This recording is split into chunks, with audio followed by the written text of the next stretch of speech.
जब हम हिंदुस्तानी तहजीब की बात करते हैं तब हम यहाँ की बहुत सारी भाषाओं की बात करते हैं। तब यहाँ हम कहते हैं कि हर दो कोस पर पानी और बानी बदल जाती है और गंगा जमनी तहजीब का जिक्र बार बार होता है। और हिंदुस्तानी तहजीब की इन्हीं खासियतों में हम यहाँ की विरासत की भी बात करते हैं कि हज़ारों साल की जो हमारी संस्कृति है वो कितनी तरह की विविधताएं लिए हुए है और कितने तरह के लोग यहाँ मिलजुल कर उन्हें हिंदुस्तान का निर्माण किया है। आवाज़ द वॉइस के इस खास पेशकश में आज हम आपको मिलवाने जा रहे हैं एक ऐसी शख्सियत से, नाम न्यायमूर्ति शबीहुल हसनैन शास्त्री है। ये इलाहाबाद हाई कोर्ट से रिटायर हुए हैं और दिल्ली इलेक्ट्रिसिटी रेगुलेटरी कमीशन के चेयरपर्सन हैं अभी।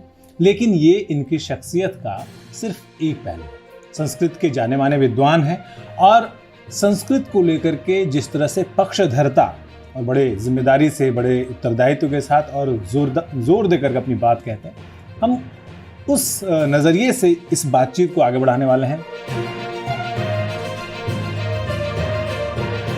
सर, आपका बहुत बहुत स्वागत है इस शो में और आवाज़ द वॉइस पर। बहुत धन्यवाद, बहुत धन्यवाद। सर, सबसे पहला सवाल जो मेरे मन में भी है और हमारे दर्शकों के मन में भी आएगा कि जस्टिस शबीहुल हसनैन तो ठीक है, शास्त्री कैसे नाम में जुड़ गया? ये प्रश्न मुझसे आज पहली बार आप नहीं कर रहे हैं। ये जहाँ भी मैं जाता हूँ सबसे पहला प्रश्न होता ही है। और अब किसी भी जो कमेंटेटर होता है, जो इंटरव्यू लेता है, उसके पहले प्रश्न के रूप में मैं इसको एक्सपेक्ट भी करता रहता हूँ कि ये सवाल आने वाला है। और मुझे इसको बताने में बड़ा अच्छा भी लगता है। मैं जब जज हुआ, ये 2008 की बात है, तो उसके बाद हम लोगों को एक LTC मिलती है जिसमें हम देश भर का कोई किसी स्थान का भ्रमण कर सकते हैं साल में एक बार। तो मुझे जाने का अवसर प्राप्त हुआ विवेकानंद रॉक पे, जो कन्याकुमारी से के आगे समुद्र में स्थित है और विश्व विख्यात है। वहाँ पर जाकर मैं नीचे जो बिल्डिंग है उसके नीचे एक ध्यान का कमरा है। विवेकानंद से मैं बहुत प्रभावित हूँ, था भी और आज भी हूँ।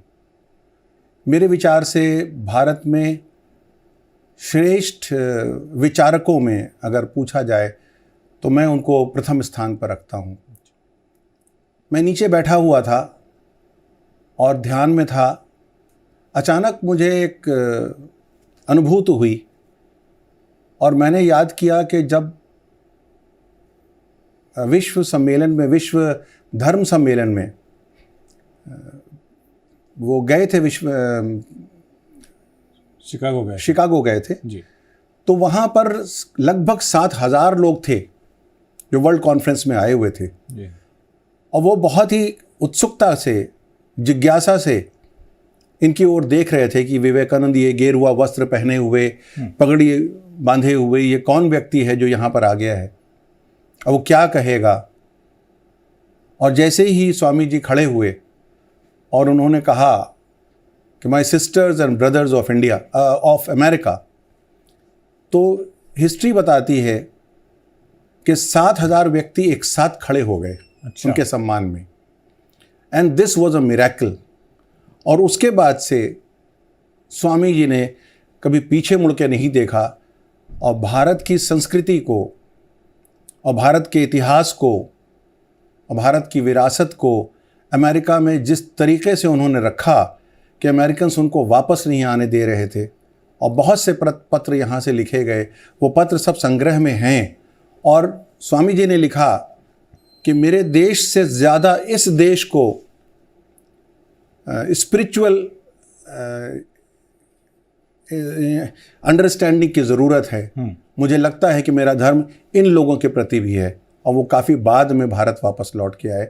तो मैंने एक प्रश्न मेरे दिमाग में आया जी कि स्वामी जी को अगर अंग्रेज़ी ना आती होती तो क्या इतनी बड़ी विक्ट्री वो कर पाते वहाँ पर? भारत को समझने के लिए ही अमेरिका में केवल विवेकानंद काफ़ी हैं, लेकिन ये विवेकानंद अपने आप को वहाँ पर ग्राह्य बनाने के लिए या अपने को सुने जाने के लिए क्या वो कर पाते अगर उनको केवल संस्कृत आती होती तो? लेकिन उन्होंने 3 शब्दों का जो सहारा लिया और जो उनकी प्रतिभा थी और उनकी इधर अद्भुत वाणी थी, उसको एक्सप्रेशन के लिए मुझे लगा कि अभिव्यक्ति का माध्यम होना आवश्यक है जी। और तभी मुझे लगा अपने प्रति कि मैं भारत का रहने वाला हूँ और मैं अंग्रेज़ी जानता हूँ लेकिन मैं संस्कृत नहीं जानता जी। तो मुझे लगा कि जैसे या तो स्वामी जी मुझे ज्ञान दे रहे हैं या माँ सरस्वती का मेरे ऊपर आशीर्वाद है, मुझे लगा कि ये एक बहुत बड़ी कमी है मेरे अंदर। और मैं उर्दू जानता हूँ, अंग्रेज़ी भी पढ़ता लिखता हूँ, हिंदी पर मुझे बहुत अच्छा रहा है, मेरा अधिकार है जी। रहा है। अधिकार शब्द थोड़ा सा अपने मुंह से कहते अच्छा नहीं लगता ये हम कह सकते हैं, लेकिन हिंदी भी बहुत प्रिय रही है जी। और इंटरमीडिएट और हाई स्कूल में मेरे बहुत अच्छे अंक रहे, मेरे फर्स्ट क्लास मुझे हिंदी में मिला, लिटरेचर में। तो मुझे ये लगा कि अगर मैं संस्कृत जान जाऊं तो भारत की जितनी भी जो भी थाती है, जितना भी ज्ञान है, वो सबके दरवाजे मेरे ऊपर खुल जाएंगे जी। और जब वो खुल जाएंगे तो मैं एक सेतु का कार्य कर पाऊंगा। जो स्वामी जी ने वहाँ किया मैं शायद भारत में कर पाऊँ और भारत के ही जो उपनिषद हैं, जो हमारे वेद हैं, जो हमारे कालिदास का जो इतिहास, कालिदास की जो रचनाएं हैं या बाणभट्ट हैं या कादम्बरी है, मैं पढ़ सकता हूँ, वो सब मेरे देशवासियों के लिए भी खुल जाएगा। ये बहुत ही दुख की बात है। मैं कभी कभी कहता हूँ, क्षमा प्रार्थी हूँ सबसे, कि मुझे बहुत ही ग्लानि होती है कि हम भारतीय होते हुए भी भारत की वो भाषा नहीं जानते जिसकी कुंजी में पूरे भारत का इतिहास, गौरव, ज्ञान सब कुछ बटा हुआ, पूरी संपदा रखी हुई है और हम उसका प्रयोग नहीं कर पाते। अच्छा, मैं एक सवाल इसी से, चूंकि अगली कड़ी का सवाल है ये कि आप ऐसे कहना नहीं चाहिए हम सब भारतीय हैं, लेकिन एक मुस्लिम होकर के संस्कृत सीखने में आपने जब शुरू किया तब तो शायद बाधा नहीं आई होगी, लेकिन जो आम कोई बच्चा सीखना चाहेगा, मुस्लिम होकर के संस्कृत सीखना चाहे आज के दौर में ख़ास तौर पर, या हिंदू होकर के उर्दू सीखना या फारसी सीखना चाहे, तो एक बाधा आती है। वो बाधा कैसे दूर भी की जा सकती है? प्रश्न आपका सामयिक है, परंतु मैं आपको एक बात बताना चाहता हूँ कि जब मैंने संस्कृत सीखने का प्रयास किया या विचार आया तो मेरे मन में ये विचार बिल्कुल नहीं आया कि मैं मुसलमान हूँ। मुझे लगा कि मैं एक भारतीय हूँ और भारतीय होने के नाते मुझे सारी भाषाओं के साथ साथ संस्कृत की भाषा मेरे अपने उत्थान के लिए, मेरे अपने जीवन के लिए, मेरी अपनी अंडरस्टैंडिंग के लिए बहुत आवश्यक है। हाँ, अवश्य ये बात अवश्य है कि मुझको, मैं उस समय एक जज था और मुझे ये जो जस्टिस शास्त्री की जो आपने उपाधि कही है, ये 3 वर्ष का कोर्स होता है जी। जो अब इस गवर्नमेंट ने सबसे पहले जो national Sanskrit university, central university खोली है जो दिल्ली में स्थित है। तो पहले राष्ट्रीय संस्कृत संस्थान हुआ करते थे, 12 संस्थान थे पूरे इंडिया में। तो लखनऊ की राष्ट्रीय संस्कृत संस्थान से मैंने ये उपाधि प्राप्त करने का प्रयास किया था, लेकिन अंत में जब मैं तीसरा वर्ष था तब तक ये यूनिवर्सिटी बन गई और मुझे शास्त्री की उपाधि इस यूनिवर्सिटी ने दी है। परंतु ये 3 वर्ष का कोर्स मुझको 8 वर्ष लगे करने में। यहाँ पर ये बात आती है कि मेरे मुस्लिम होने में कितना बाधक ये था, क्योंकि इससे पहले मेरे परिवार में कभी किसी ने संस्कृत की कोई बात नहीं की थी। इसकी शब्दावली भी नहीं मालूम थी, ये कोई भाषा भी है, ये केवल कंपलसरी कोर्स जो 6th, 7th, 8th में हुआ करता था उसके आगे नहीं सीखा था।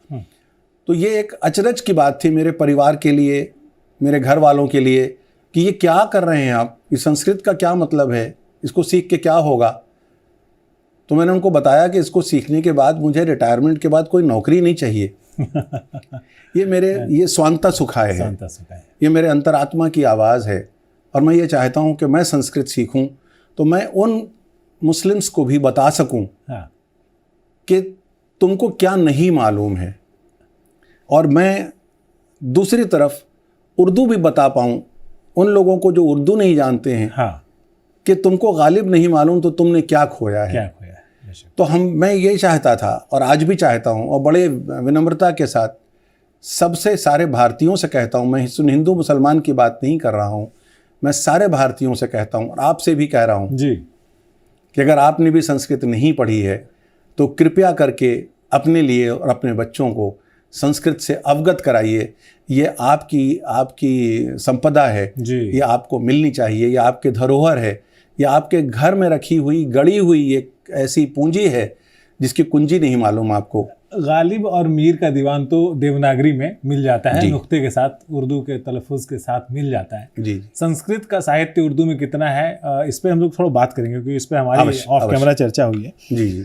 लेकिन संस्कृत और फारसी के साहित्य में कुछ न कुछ तो साझा होगा जी। ये सवाल भी रहेगा। लेकिन मैं आज एक और, चूंकि सामयिक बात हम कर रहे थे, तो एक सवाल मैं पूछना चाहता हूँ कि आजकल का जो इंटेलेक्चुअल तबका है, चाहे वो किसी धर्म मजहब या किसी भी, वो क्या कहता है कि भारत का योगदान तो कुछ रहा ही नहीं है ज्ञान को लेकर के।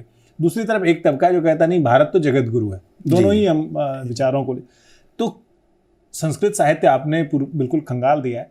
तो भारत विरासत के मामले में कितना कुछ दुनिया को दिया है इसने संस्कृत के हिसाब से, अगर आप कहें तो क्या सिर्फ कर्मकांडों की भाषा है संस्कृत या विज्ञान की? ये बहुत दुर्भाग्य की बात है कि इसको केवल कर्मकांड की भाषा समझा जाता है, और ये भी दुर्भाग्य की बात है कि इसका जो और साहित्य है वो इतनी सरलता के साथ अंग्रेज़ी में और हिंदी में उपलब्ध नहीं है।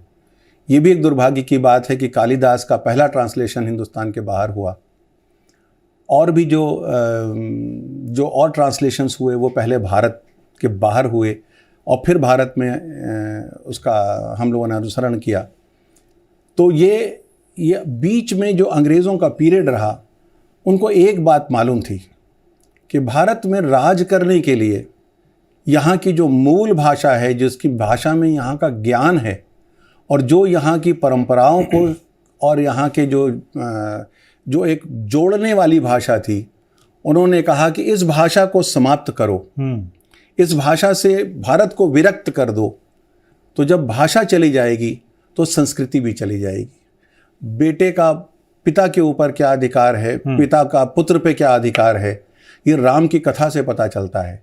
लेकिन राम की ओरिजिनल कथा जब नहीं बता सकेगा कोई संस्कृत में, तो ये रिलेशंस भी टूटेंगे और हम वेस्ट के रिलेशंस लाने लगेंगे, जहाँ पर पिता 16 साल में बेटे से कहेगा अब तुम्हारी जिम्मेदारी ख़त्म हो गई, और वो कहेगा कि how and why should I go to the jungle if you have given some promise to someone. तो ये जो हमारी संस्कृति थी, जिसके ऊपर पत्नी अपने पति के पीछे पीछे जंगल चली जाती है राजकुमारी होते हुए भी, ये हमारी जो शक्ति थी, जो हमारे कैरेक्टर था, वो हमको सबको जोड़ता था। उसको हटाने के लिए अंग्रेज़ों ने संस्कृत को छिन्न भिन्न कर दिया और हम खुद भी भूल गए। तो ये जो जितना भी हमारा जो शास्त्र हैं और जितने भी उपनिषद हैं या नीति शतक हैं हमारे पास, भर्तृहरि का जी, ऐसे श्लोक हैं जो जीवन का निचोड़ देते हैं आपको। और ये सब देखिए कब है, अंग्रेजी बहुत बाद में आई, अंग्रेज़ों के आने के बाद यहाँ पर आई है जी। 1632 में मैकॉले ने आईपीसी ड्राफ्ट की है, और उसने अपने पिता को एक पत्र भी लिखा था कि मैंने यहाँ की संस्कृति को मिटाने के लिए, ये पत्र आप अगर चाहेंगे तो देखेंगे, अगर याद करेंगे तो ये पार्लियामेंट में एक डिबेट भी हुआ था इसके ऊपर जी, और ये बात बताई गई थी पार्लियामेंट में कि 1832 में जो लेटर था वो शायद वहाँ की लाइब्रेरी में मौजूद भी है। उसने अपने फादर को लिखा था कि यहाँ पर राज करने के लिए मैंने तय किया है कि यहाँ की भाषा को विलुप्त कर दूंगा।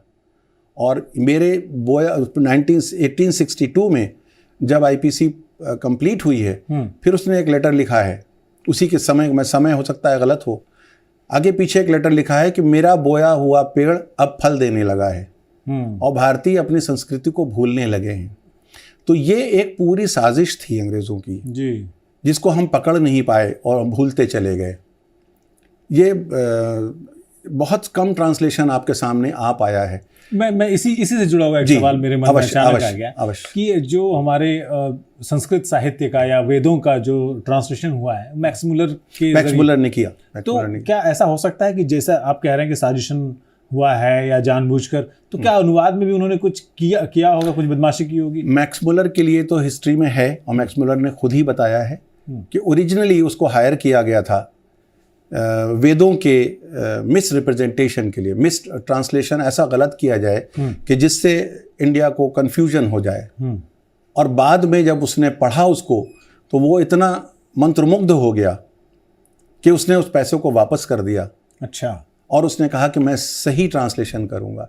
टिप्पणियां की हैं उसने, जो टिप्पणी लिखी है वो सत्य पे आधारित है। वो इतना मंत्रमुग्ध था भारत के लिए कि उसने मना कर दिया कि मैं ये नहीं करूंगा। प्रयास तो हुआ था। जी, प्रयास किया गया था। अच्छा, मतलब ठीक है।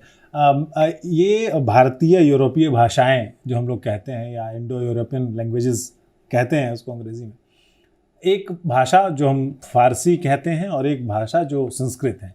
आप दोनों के जानकार हैं, तो मैं दोनों में कितनी साम्यता है, कितनी समानता है? देखिए, ऐसा है कि मैं संस्कृत तो थोड़ा बहुत जानता हूँ, लेकिन पर्शियन मैं नहीं जानता। उर्दू मैं ज़रूर जानता हूँ। हाँ। लेकिन पर्शियन, जर्मन और संस्कृत, इसमें बताया जाता है जैसा मेरे गुरुओं ने बताया। और तो उनके अनुसार बहुत से शब्द हैं जो जर्मनी में जैसे फादर है, पर्शियन में पदर है, अंग्रेजी में ब्रदर है, हमारे यहाँ भ्राता है। इसी तरह से मदर है, पर्शियन में मादर है, हमारे यहाँ मातृ है। हाँ। इस तरह के बहुत से शब्द हैं। पूरी शब्दावली एक मिलती है जो ये सब आपस में एक दूसरे से बहुत जुड़े हुए हैं। पर्शियन में मैं एक पुस्तक सामने रखे हुए हूँ, ये संस्कृत साहित्य में रहीम। हाँ। अब्दुल रहीम खान खाना, जो कि अकबर के पीरियड में थे, ये संस्कृत के बहुत बड़े विद्वान थे। और न केवल विद्वान थे संस्कृत के, लेकिन इनका ज्योतिष में बहुत अधिकार था। अच्छा। और इन्होंने एक नई बरवै छंद, जो जिसमें बाद में तुलसीदास जी ने बहुत रचना की है। हाँ। बरवै छंद रहीम का दिया हुआ है। अच्छा। और रहीम और तुलसी में बड़ी मित्रता थी, और अक्सर रहीम तुलसीदास ने पत्र भी लिखे हैं जो रिकॉर्ड में हैं, अवेलेबल है। तो रहीम ने संस्कृत में रचनाएं की हैं? रहीम ने संस्कृत में बहुत सी रचनाएं की हैं। ये पुस्तक मेरे सामने रखी है, और खेत कौटुकम करके उनका एक पूरा संग्रह है, जिसमें उन्होंने विचित्र बात की है। उन्होंने एक पंक्ति संस्कृत की है, दूसरी पंक्ति पर्शियन की है। अच्छा। इस प्रकार की भी रचनाएं हैं। आपको मैं जी। और उसके अंदर मैं थोड़ा सा ही पढ़ूंगा इस समय। एक मेरे सामने ये एक पद है जो मैं आपके सामने रखता हूँ। इसमें उन्होंने बताया है कि ज्योतिष में जैसे आप पूछते हैं कि मंगल कहाँ पर है और सूर्य कहाँ पर है, चंद्रमा कहाँ पर है, तो उसका क्या असर होगा। अच्छा। तो उनका ये है कि द्वादश भाव स्थित मंगलम फल यदि भवति मिर्रीख खर्च खाने गतश्च स्वजन हृदय भेत्ता कर्कशनार वाचो भी मह खम जुल्फह शाहिदो बेजनह प्राग जठर दहन दर्दयुक्र हमेशा परेशान। इसमें आप देखेंगे कि ज्योतिष भी है, हाँ, संस्कृत भी है, और संस्कृत के साथ साथ पर्शियन भी है। हाँ। इसका अर्थ ये है कि मंगल 12वें घर में हो तो जातक पेट के पुराने प्रदाह और दर्द से सदा व्याकुल रहता है। अच्छा। कटु बातें बोलता है जो इतनी तीखी होती हैं कि उसके अपने लोगों के दिल छलनी हो जाते हैं। वो मुखबिर भी हो सकता है। अच्छा। गवाह हो सकता है। अन्य आचार्यों ने सूचकः साक्षिकः कहा है, पर शाहिदे आदिल नहीं भी हो सकता है। तो आप इस प्रकार देख रहे हैं कि वो बिल्कुल उसी प्रकार जैसे हम लोग पंडित जी के पास जाते हैं। हाँ। कि हमारा आप लगन निकाल दीजिए, हमारा आप बताइए कि ज्योतिष में कैसे है। तो उन्होंने ऐसी शब्दावली प्रयोग की है संस्कृत में, और भी उनके तमाम साहित्य है पूरा जी। लेकिन वो साहित्य सामने नहीं आ पाया। इसी प्रकार साहित्य में दाराशिकोह का बड़ा भारी स्थान है जी। उन्होंने एक उनकी रचना है मजमुल बहरैन, जिसका ट्रांसलेशन मजमुल बहरैन के वो समुद्र मंथन अच्छा के रूप से है वो। तो उसमें बहुत कुछ है, बहुत बड़ा ट्रांसलेशन है, लेकिन ये सब सामने नहीं आ पाया। और सामने ना आ पाने के कारण ये भ्रांति हो गई कि ये केवल कर्मकांड की भाषा है। और इसलिए जो नई पीढ़ी है वो ये समझती है कि जब मेरे यहाँ पुत्र का जन्म होगा तो मैं एक पंडित जी को बुलाऊंगा जो कुछ मंत्र पढ़ेंगे, उससे उसकी शुद्धि हो जाएगी। या मेरे पिताजी की मृत्यु होगी तो मैं एक पंडित जी को बुलाऊंगा। हाँ। या मेरे ऊपर कोई कष्ट होगा तो मैं पंडित जी को बुलाऊंगा। ऐसा नहीं है। भारत में की सबसे सशक्त भाषा है। हाँ। संस्कृत बहुत ही सशक्त भाषा है। इसके अंदर बहुत साहित्य है। आप कालिदास को पढ़ें, आप बाणभट्ट को पढ़ें, आप भास को पढ़ें। बहुत पहले इसमें नाटक भी लिखा गया है। हाँ। मृच्छकटिकम 4th सेंचुरी BC का है। अच्छा। मृच्छकटिकम, उसके ऊपर फिल्म भी बन चुकी है जी, जिसमें कि वो उसका ट्रांसलेशन था, हिंदी में है। इसी प्रकार से लोक साहित्य बहुत है, लेकिन लोक साहित्य कभी सामने नहीं आता। हम जब दुख की बात है या विस्मय की बात है कि अब जो साहित्य आ भी रहा है वो भी शास्त्रों पर ही आधारित है। हाँ। जो हम वहाँ पर देखते हैं, या जो अंग्रेजी बुक स्टॉल्स पे देखते हैं, या आप यूनिवर्सल में देखेंगे, या आप एयरपोर्ट पे देखेंगे, तो वो भी सारी कथा धर्म पर आधारित हैं। तो उससे वो विश्वास बढ़ता चला जाता है कि केवल ये धार्मिक भाषा है। देववाणी तो ये है ही, उससे कोई इनकार नहीं है। जी। लेकिन उससे क्या होता है कि जब कोई नया लड़का देखता है तो वो सोचता है कि ये किताब खरीद लूं और जाके अपने दादाजी को दे दूंगा, वो प्रसन्न हो जाएंगे। वो कभी ये नहीं सोचता है कि ये मेरे लिए भी हो सकती है। क्योंकि लोक साहित्य जितना है जी, इस पे प्रोफेसर राधा वल्लभ त्रिपाठी जी ने बहुत बड़ा काम किया है। और उन्होंने जितनी भी लोक साहित्य है, जिसमें हल चलाने से लेकर मौसम के बारे में और खेती के बारे में, वर्षा के बारे में पूरा साहित्य है कि गरीब किसान कैसे रहता है, गरीब किसान के ऊपर बीतती क्या है। वो एक बड़ा अच्छा अंश है उनका। मैं समय लाया नहीं हूँ जी, जिसमें वो बताते हैं कि जो किसान है वो अपनी पत्नी से कह रहा है कि हे घर की देवी, बच्चों को किसी तरह से गर्मी के 2-3 महीने तक बहला फुसला कर रखो।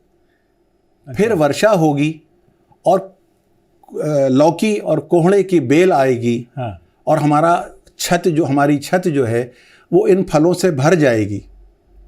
उस समय जब हम पेट भरकर बच्चे भोजन करेंगे, हाँ। तो उनके में और राजा के बच्चों में क्या अंतर रह जाएगा। अरे वाह। ये संस्कृत की देन है। हाँ। लेकिन इतनी सुंदर कविता, इतनी करुणामयी कविता ये सामने नहीं है। अब विद्यापति हुए हैं, चूंकि मैं विद्यापति का जिक्र इसलिए कर रहा हूँ कि हमारे इलाके मिथिला के हैं। जी जी। तो विद्यापति ने लिखा है कि देसिल बैना सबजन मिठा तै तैसन जपे अवहट्ठा। मतलब अवहट्ठ में वो इसलिए लिखे है, अवहट्ठ मैथिली का प्राचीन शायद नाम है। जी जी। तो कि देसिल बैना या जो लोकल स्थानीय भाषा जो है सबको मीठी लगती है, और इसलिए मैं उसमें लिख रहा हूँ। क्या ये भावना, एक तो स्थानीयता की तरफ जोर, लोगों के समझ में आने की बात, क्योंकि बाद में फिर तुलसीदास भी अवधि में इसलिए रामचरितमानस लिखते हैं, क्या ये वजह रही है कि संस्कृत अभिजातियों की, कुलीनों की भाषा बनकर रह गई, और ज्ञान विज्ञान की जो भाषा थी, जिसमें आर्यभट्ट ने भी या भास्कराचार्य ने भी जो लिखा, लीलावती लिखा, या आर्यभट्ट ने जो जीरो का जो आविष्कार किया वो भी संस्कृत में किया, तो क्या हम वो देख करके वहाँ से अभिजातियों की भाषा से हम स्थानीयता की ओर जब आए, तो क्या ये अंतर रहा कि संस्कृत जो है वो कुलीनों की भाषा हो गई और आम लोगों की भाषा प्राकृत पाली होती हुई अब ब्रंश भट्ट की तरफ आए? बहुत ही अच्छा प्रश्न है आपका, बहुत ज्ञानवर्धक प्रश्न है आपका। देखिए, समय के साथ और जो सामाजिक वितरण होता है उसका असर तो हर चीज़ पे आता है। संस्कृत के साथ भी कुछ ना कुछ तो ऐसा हुआ है, और एक ये दुख का विषय है कि जिन लोगों के हाथ में ये रही वो ज्ञानी थे। उन्होंने इसके सोने को और उसकी जो वैल्यू थी उसको पहचाना, और जो उसको अपने पास रखने का प्रयास किया। जैसे हर राजा ने कोशिश की कि राजपाट उसके बेटे को ही मिलता रहे। हर शक्तिशाली व्यक्ति ने कोशिश की कि अगर उसके पास बहुत से खेत हैं तो वो खेत किसी और को बंटने ना पाएं। उसी तरह से भाषा के साथ भी हुआ, संस्कृत के साथ भी कुछ ऐसा हुआ। लेकिन अगर हम ये देखते हैं, मैं हमेशा ये बात कहता हूँ कि पीछे मुड़कर अतीत को देखते रहने से भविष्य नहीं बदला करते। हम संस्कृत के प्रति हमसे क्या हुआ और क्या नहीं हुआ जी, ये अतीत की भाषा बात है, और इसके ऊपर हम बहुत देर तक सोचते रहें तो इससे हमें कोई लाभ नहीं होता। हमको ये देखना है कि आज हम इस संस्कृत को कैसे जगा सकते हैं और कैसे हम समझ सकते हैं कि हमारा जो अतीत था वो अगर गौरवमयी था और हमको आज भी लगता है कि ये हमारी सोसाइटी को असलियत दे सकता है, क्योंकि देखिए हमारा जो डीएनए है जी, वो नहीं बदला है। हाँ, हमको आज भी घर जाके अच्छे से अच्छे लोग भी होते हैं जो परिवार के, वो कुर्ता पैजामा घर में जाके पहन लेते हैं, तो आनंद उसी में आता है शायद। आनंद उसी में आता है जी। तो वो हमारे डीएनए में है। इसलिए हमको संस्कृत के करीब होना चाहिए और हमें जानना चाहिए कि हमारे यहाँ का जो भी अतीत था उसने हमें क्या समझाया है। और उसमें हमेशा एक श्लोक बहुत ही साधारण सा है और हर जगह प्रयोग में लाया जाता है, वसुधैव कुटुम्बकम की सब लोग बात करते हैं जी। लेकिन पूरा श्लोक उसका ये है कि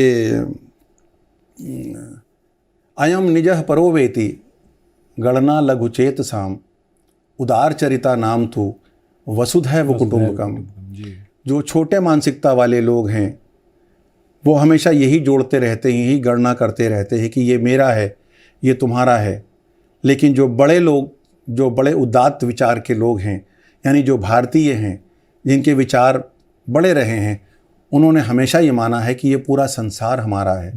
और जो हमारे यहाँ का जो शास्त्र है, जो अद्वैत की बात करता है, जो एक ईश्वर की बात करता है, वो इसके अलावा और कह भी क्या सकता है।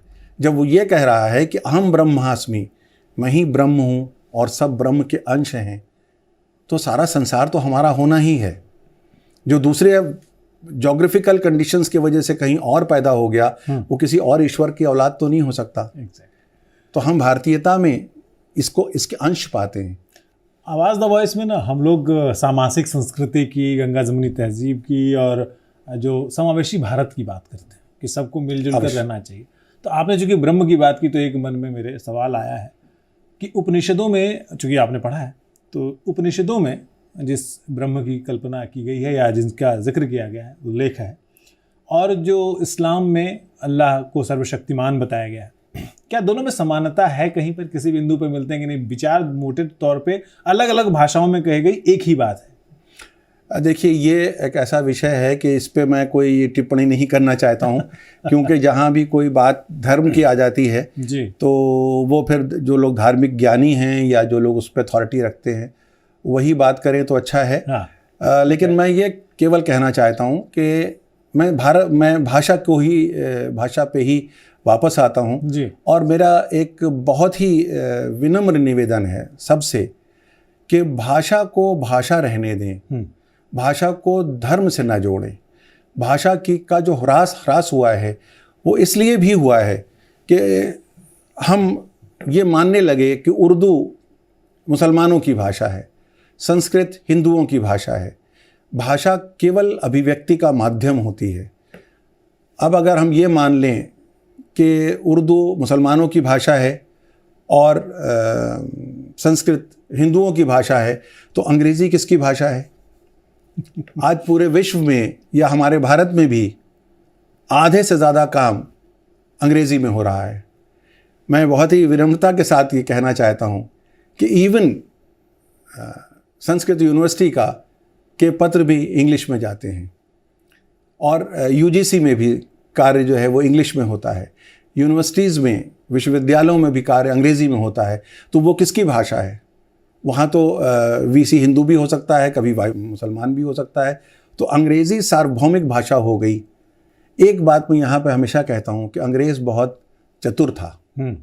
उसने अपनी भाषा को कभी अंग्रेज़ों की भाषा नहीं बनाई। उसने A for apple, B for bat रखा, सी फॉर कैट रखा। उसने कभी नहीं कहा कि अंग्रेज़ी पढ़ने से पहले तुमको होली मैरी के नाम की कसम खानी पड़ेगी, लेकिन उर्दू पढ़ने वालों को हम कहते हैं बिस्मिल्लाहिर्रहमानिर्रहीम कहो, तुरंत वो भाषा धर्म से जुड़ जाती है जी। तो ये जो जाने अनजाने हमसे ये त्रुटि हुई है, कोई जान के नहीं हुई, लेकिन ये सामाजिक जो मानसिकता थी उसके कारण हो गया। लेकिन हम मेरा ये बहुत ही विनम्र निवेदन है कि भाषा को हम केवल भाषा के रूप में रखें। देखिए, अंग्रेज़ों ने आपको अंग्रेज़ी पढ़ा दी जैक एंड जिल से, आप उसके बाद शेक्सपियर पढ़ने लगे, आप उसके बाद ब्लेक पढ़ने लगे, आप लिटरेचर तो वहीं से लेके आएंगे। आप संस्कृत पढ़ा दीजिए, उसके बाद पुराण तो वो पढ़ेगा ही, भगवत गीता के अलावा और कहाँ जाएंगे? आपको मिलेगा तो सब कुछ साहित्य वहीं से, आपको लालित्य मिलेगा तो कालिदास में मिलेगा, आपको जो कुछ भी हमारा साहित्य है पुराना, अगर कालिदास पढ़ेंगे तो जो पत्नी के कर्तव्य हैं, जो कण्व ऋषि ने शकुंतला से कहा जाते समय, वही तो हमारी थाती है। हम उसी प्रकार की पत्नी और उसी प्रकार की बहू तो चाहते हैं आज भी। जो हमारे एडवर्टीजमेंट होते हैं उसमें लिखा रहता है कुलीन, लड़की चाहिए कुलीन। कुलीन का शब्द कहाँ से आता है? अभिज्ञान शाकुंतलम से आता है। हम कुलीन तो लिख देते हैं लेकिन हमको स्रोत नहीं मालूम। तो भारत की भाषाएं और उनके जो मैं ये हमेशा कहता हूँ कि जो छोटे छोटे श्लोक हैं उनका प्रयोग हमें घर में करना चाहिए। अच्छा, जैसे मैंने एक जगह और भी कहा था कि बहुत छोटे श्लोक हैं जो जिसके लिए संस्कृत जानने की बहुत गहरी आवश्यकता नहीं है। जैसे काका कृष्णा, पिका कृष्णा। कृष्णा मतलब काला, ये सब जानते हैं। कौवा काला होता है, पिका मतलब कोयल, कोयल भी काली होती है। को भेदो पिक काकयो, कोयल और कौवे का भेद हम कैसे बता पाएं? वसंत समय प्राप्ते, जैसे ही वसंत समय आता है दोनों बोलते हैं और पता चल जाता है कि ये कोयल है और ये कौवा है। अब कितना सिंपल है, कितना सादा है, लेकिन हम ये बच्चों को जैक एंड जिल तो सिखाते हैं, ट्विंकल ट्विंकल लिटिल स्टार सिखाते हैं, रटा देते हैं, और जैसे ही कोई आता है उससे कहते हैं बेटा जैक एंड जिल सुनाओ। हम ये काका काका पिका पिका नहीं सिखाते। तो ये त्रुटि हमारे पार्ट पे है, इसका धर्म से कोई संबंध नहीं है। से कोई संबंध नहीं है जी। ये मैं ये सवाल असल में पूछना चाहता था और इन्होंने जवाब पहले दे दिया था। मेरा सवाल यही था कि नैतिक ज्ञान जो है उसको इस पीढ़ी को जो रील्स में उलझी है, जो 3 सेकंड का अटेंशन स्पैन देती है किसी वीडियो को लेकर के, और जिसके लिए नैतिकता, जिसके बारे में न्यायमूर्ति हसनैन साहब ने पहले भी बात की, उसको संस्कृत के या ऐसे जो हमारे श्लोक हैं उनके ज़रिए हम अपनी परंपराओं से, अपनी जड़ों से जोड़ सकते हैं। आप कुछ कहना चाह रहे हैं? शायद नहीं, बहुत छोटे से श्लोक कुछ है मेरे पास। जी प्लीज़ आप बताइए हमें। जो कि मैं चाहता हूं कि ये रोज़मर्रा इस्तेमाल हो सकते हैं। सुखार्थना कुतो विद्या, जो सुख चाहता है उसको विद्या कैसे मिलेगी? विद्यार्थिना कुता सुखम, जो विद्यार्थी है उसके भाग्य में सुख नहीं हो सकता। ये रोजाना की बात है। हम सब बच्चों को मार पीट के कहते हैं if you don't work you will never succeed, लेकिन हम ये नहीं कहते हैं सुखार्थना कुतो विद्या। अगर हम ये कहें तो उसको श्लोक भी मालूम होगा और संस्कृत की थाती भी उसके पास रहेगी। ये छोटे छोटे श्लोक हैं, ये बहुत प्रयोग होता ही रहता है। स्त्रिया चरित्रम पुरुषस्य भाग्यम, देवो न जानाति कुतो मनुष्य। स्त्री का चरित्र और पुरुष का भाग्य तो देवताओं को भी नहीं मालूम है, मनुष्य क्या बता सकता है। तो इसमें देखें आप, नीति भी है, भारतीयता भी है, और हम इस प्रकार से संस्कृत को बढ़ा भी सकते हैं। मैंने एक सुझाव भी दिया था पहले और मैं आज भी कहता हूँ इसको कि हमें चाहिए कि हम आर्चीज़ में जैसे आप जाके देखें तो अंग्रेज़ों ने क्या किया, इंटेलिजेंटली उन्होंने पहले तो वो कार्ड मिला करते थे आपको वहाँ पर, हैप्पी बर्थडे। अब उसमें उन्होंने कहा हैप्पी बर्थडे ब्रदर। फिर दूसरा कार्ड आ गया हैप्पी बर्थडे से sister, happy birthday father, father in law. अब उन्होंने सारे कार्ड में छोटे छोटे संदेश अंग्रेजी में रखे और 150 रुपये 200 रुपये में उसको बेचते हैं। वो लोग जिनके पास अभिव्यक्ति का माध्यम नहीं है उनको भी वो आकर्षक लगता है। और आप देखिए कि कितने बच्चे हैं, यंगस्टर्स हैं आजकल, हर चीज़ में तमाम तरह का I love you, I like you, may you succeed in the exam, get well soon, तमाम तरह के कार्ड आपके पास पहुंचते रहते हैं। कॉन्ग्रेचुलेशंस ऑन योर सक्सेस, ये छोटे छोटे कार्ड हैं।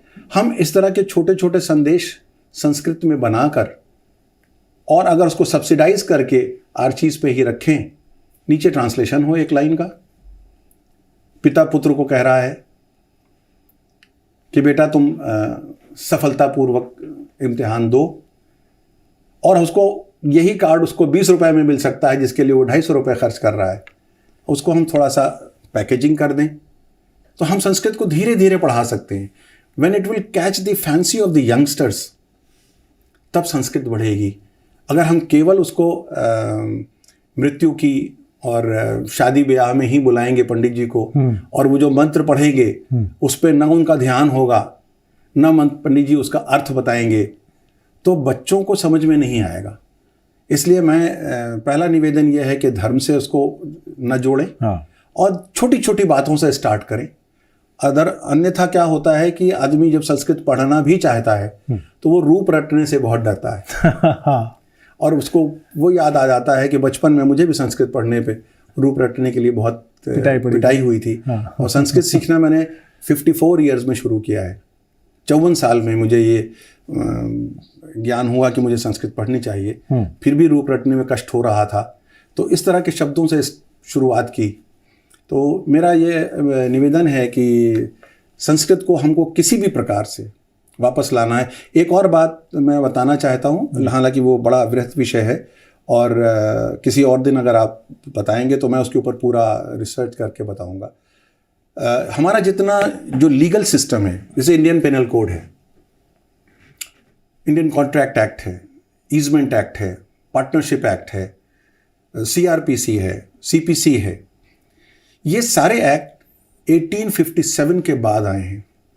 यानी जब क्राउन ने टेक ओवर कर लिया ईस्ट इंडिया कंपनी को, तो वहाँ की पार्लियामेंट यहाँ के लिए लेजिस्लेट करने लगी। तो मुझे ये ऐसा प्रतीत होता था, और मेरे साथ मेरे शायद दर्शकों में कुछ लोग होंगे, कुछ नहीं ज़्यादातर लोग होंगे जो मुझसे ज़्यादा ज्ञानी होंगे लॉ के, और मैं बहुत ही इस बात को बहुत पब्लिक प्लेटफॉर्म पर रखते हुए बहुत जिम्मेदारी से ये बात कह रहा हूँ। और स्पीकिंग फॉर माई सेल्फ, हम लोग एक चीज़ कहते हैं कि मैं अपनी बात कह रहा हूँ, मैं ये पूरी हाई कोर्ट के बेसिस पे नहीं कह रहा हूँ या पूरी लीगल फ्रेटर्निटी की ओर से नहीं कह रहा हूँ। मुझे ऐसा प्रतीत होता है और मुझे ऐसा लगता है कि बहुत से प्रोविजंस जो इंडियन कॉन्ट्रैक्ट एक्ट के हैं, IPC के हैं, उसका स्रोत मुझे अपने यहाँ की स्मृतियों में मिलता है। अच्छा। और मेरे पास एक पूरा मैंने अध्ययन भी किया है, जिसमें बहुत से श्लोक याज्ञवल्क्य स्मृति से हैं, मनुस्मृति से हैं, और उसमें जैसे कॉन्ट्रैक्ट में आज मैं लेके नहीं आया हूँ, लेकिन आप कभी बताएंगे तो मैं आपको दिखा सकता हूँ। ऐसे लगभग 100 श्लोक निकाले हैं, जिसमें कि पूरा ज्ञान संस्कृत में है कि कौन कौन कॉन्ट्रैक्ट नहीं कर सकता, पागल नहीं कर सकता, जो बालावस्था में है माइनर नहीं कर सकता, इंटॉक्सिकेटेड है वो नहीं कर सकता। ये सब हमारे यहाँ इंडियन कॉन्ट्रैक्ट एक्ट में दिया हुआ है। और ये जो कॉन्ट्रैक्ट एक्ट जब मैं पढ़ता हूँ या कोई और भी एक्ट पढ़ता हूँ, तो मुझे लगता है कि मैंने कहीं पहले पढ़ा है।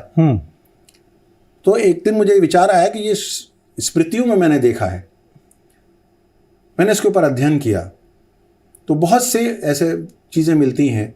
तो जो मुझे समस्या हो रही थी वो ये कि ये स्मृतियां हैं बहुत साल पहले की, हज़ारों साल पहले की हैं, और ये एक्ट आया है 1857 में।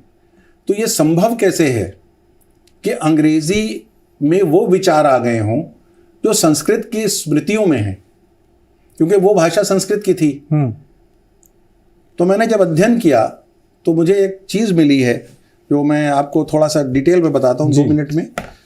1773 में जब यहाँ पर लॉर्ड हेस्टिंग्स थे, उसी समय में विलियम जोन्स भी आए थे, जो कि सुप्रीम कोर्ट में बाद में सुप्रीम कोर्ट में जज हुए। यहाँ पर अंग्रेजों ने उनको जज बनाया था। उनको उनको भाषाओं का ज्ञान होना, मतलब उनका लिए बहुत, ही वॉज मैड अबाउट। उन्होंने शायद हिमालय का दौरा भी किया था, लंबा मैं नहीं जान सकता हूँ, उन्होंने किया होगा। लेकिन जब वो यहाँ आए थे तो हिस्ट्री में है कि वो 16 लैंग्वेजेस जानते थे। अच्छा। और यहाँ आने के बाद उन्होंने संस्कृत सीखी, हालांकि ये उसको मुश्किल हुई, लोग सिखाने को तैयार नहीं थे, तो लेकिन उन्होंने संस्कृत सीखी। और हेस्टिंग्स के कहने पर उन दोनों लोगों ने मिल के एक 1773 में 11 पंडितों को इकट्ठा किया, और हेस्टिंग्स के निर्देशानुसार एक संग्रह फरवरी 1775 में तैयार किया गया, जिसका शीर्षक था विवाद अर्णव सेतु, और बाद में विवाद अर्णव भंजन तैयार हुआ। इन पंडितों के मध्य एक रूपता लाने के लिए किया गया था, ताकि जो वहाँ के जो लोकल पंडित थे, जिनकी मदद से उस समय के सामाजिक न्याय में लोग लगे हुए थे अंग्रेज, तो वो इससे इंटरप्रिटेशन कर सकें। बाद में ये सब इन्होंने एक ऑर्डिनेंस ऑफ पंडित्स कहा, और इसको कार्ड कहा कि कोड ऑफ जेंटू लॉ, इसी को। अच्छा। और इसका फिर बाद में ट्रांसलेशन ये हुआ है, रूपांतर हुआ एच.बी. हॉलहेड ने किया था। ये 1776 में प्रकाशित हुआ और 1777 में पुनः प्रकाशित हुआ, 1781 में पुनः प्रकाशित हुआ। फिर फ्रांसीसी अविनाद भाषा में इसका रूपांतर हुआ, रॉबिनेट ने किया, और जर्मन भाषा में रैप्से ने किया। कहने का अर्थ ये है कि 1780 तक लगभग सारा संस्कृत का ज्ञान अंग्रेज़ों के पास मौजूद था, विधि के रूप में। और इसका उसका प्रयोग अगर उन्होंने यहाँ के एक्ट्स बनाने में किया हो तो आश्चर्य की बात नहीं है। मेरे पास इस समय इतना मटेरियल नहीं है कि ये इसका जो भी मैटर है वो इंग्लैंड में अवेलेबल है। मैंने उनको अप्रोच भी किया था, तो वहाँ पर पता चला कि एक पेज का अबाउट 100 पाउंड्स उसका देखने का वो मांग रहे थे। तो मेरे पास इतना महंगा था तो मैं कर नहीं पाया। लेकिन भविष्य में शायद मैं इसको स्थापित कर पाऊँ कि हमारी ही थाती थी, जो हमारा ही यहाँ का जो ज्ञान था, उसको रीपैकेज करके अंग्रेजों ने अपना माल बनाकर हमारे ही घर के सामने, जैसे वो हमारे दार्जिलिंग चाय को ले जाते थे, जैसे उन्होंने योग को योगा बना दिया और लंदन टी बना के पेश किया, लंदन टी पे बना। इसी तरह से स्मृति का ज्ञान हमारे सामने एक्ट के रूप में आया। न्याय व्यवस्था में संस्कृत और किस तरह से वो अंग्रेज़ों के जरिए वापस हमारे पास आया है, हम इस पर एक अलग से पूरा कार्यक्रम न्यायमूर्ति शबीहुल साहब के पास आप करेंगे जी। और लेकिन एक और हम इनको छोड़ेंगे नहीं, और हम एक और पूरा एपिसोड करेंगे अब्दुल रहीम खाना के संस्कृत की जो रचनाएं हैं उन पर। तो ये आपका वादा आपको करना होगा ऑन कैमरा। मैं चाहूँगा संस्कृत के लिए कभी भी उसके प्रचार प्रसार के लिए मैं सतत प्रयासरत भी रहता हूँ, और ये आपका अधिकार है। ये आपका अधिकार है। मुझे बड़ा आपको मैं बधाई देना चाहता हूँ, और आपके जो भी यहाँ के एडिटर वगैरह है, जो लोग भी हैं आपके, मैं उनको बहुत बधाई देना चाहता हूँ। इसलिए नहीं कि आपने मुझे बुलाया, उसके लिए धन्यवाद है, लेकिन बधाई देना चाहता हूँ कि आपको भी शायद ईश्वर की अनुकंपा है आपके ऊपर, कि आप पहचान पा रहे हैं कि आपकी खोई हुई जो विरासत है वो आप तक पहुँचने वाली है। और ऐसा होगा तो मैं समझता हूँ कि ये ईश्वर का आपके ऊपर आशीर्वाद है। ये आशीर्वाद जो है वो आपकी जिम्मेदारी है कि आप अपने बच्चों तक भी पहुँचाएं, जो हमारी विरासत है, जो कई हज़ार सालों का जो जमा किया हुआ ज्ञान है, जो सिर्फ कर्मकांडों की भाषा नहीं, जैसा जस्टिस हसनैन बार बार कहते हैं कि हमारी जो थाती है, हमारी जो विरासत है, वो बच्चों तक पहुँचनी चाहिए। वो संस्कृत का ज्ञान सभी धर्मों से परे होकर के सभी भारतीयों को जानना है, और सिर्फ संस्कृत ही नहीं, जो उर्दू और फ़ारसी नहीं जानने वाले लोग हैं उनको उर्दू और फ़ारसी भी सीखनी है। ये भी वादा उन्होंने हम लोगों से लिया है, और मैं सीखने वाला हूँ, आप भी सीखें। बहुत बहुत शुक्रिया हमारे साथ जुड़ने के लिए न्यायमूर्ति हसनैन। और आपके साथ जैसा आपने वादा किया है, हम 2 और एपिसोड करेंगे अलग अलग विषयों पर, और आप बुलाएंगे मैं अवश्य उपस्थित होऊंगा यहाँ पर। मेरा अहोभाग्य होगा मैं अगर ऐसा कर सकूँगा। तो इस कार्यक्रम में आज इतना ही। फिर मिलते हैं विशेष बातचीत में ज्ञानी और विद्वान लोगों के साथ। नमस्कार।